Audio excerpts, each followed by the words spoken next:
When my grandmother was a little girl, she was married off at the age of 13 and never realized her dream of becoming a teacher. Child marriage has no place in any progressive society that aspires to genuine and equitable human development. Trinidad and Tobago finally did away with this anachronism in 2017. Advocacy and actions are required to ensure that no demographic is left behind, and this wonderful awareness campaign, Let's Talk TT, will carry us forward in our march to eradicate violence against women and girls.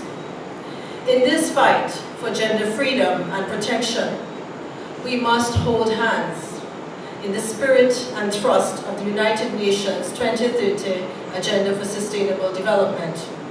As Malala Yousafzai stated, and I quote, "We cannot all succeed when half of us are held back," end quote. Ladies and gentlemen, no one must be left behind. We must ensure that our efforts reach the most underserved, vulnerable, and marginalized women and girls who are found in refugee camps, violent conflict zones, areas of natural disasters, and that vulnerable and exposed demographic, women and girls with disabilities.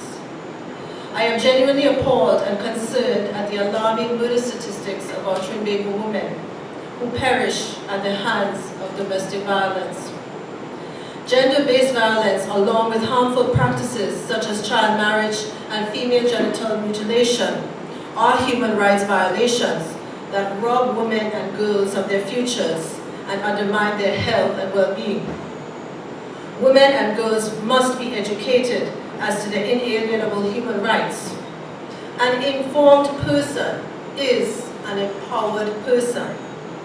Social media has become a powerful tool of information, sharing, and enlightenment, but regrettably, in some instances, it has become an equally destructive means to perpetuate cyber violence by keyboard gangsters, to quote my husband, His Excellency the President.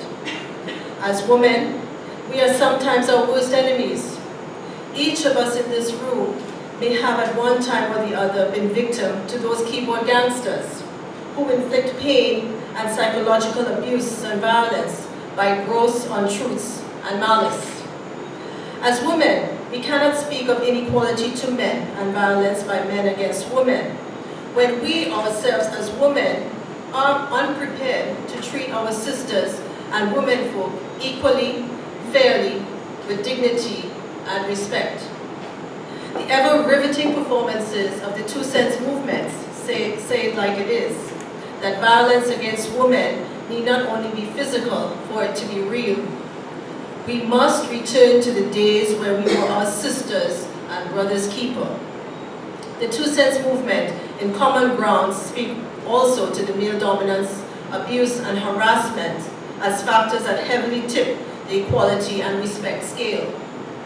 To end the violence, it begins with simple acts of mothers empowering their man-child to be decent, courteous, and respectful to women, and this will, in some measure, trigger the culture shift towards equality and less violence against our women and girls.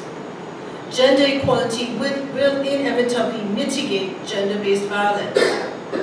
This year, as the 16 Days of Activism to End Gender-Based Violence campaign launches, women around the world have begun speaking out about sexual harassment and assault loudly, urgently, and at last they are not only being listened to, but being heard. Women have recognized that silence is no longer golden. It is not even bronze.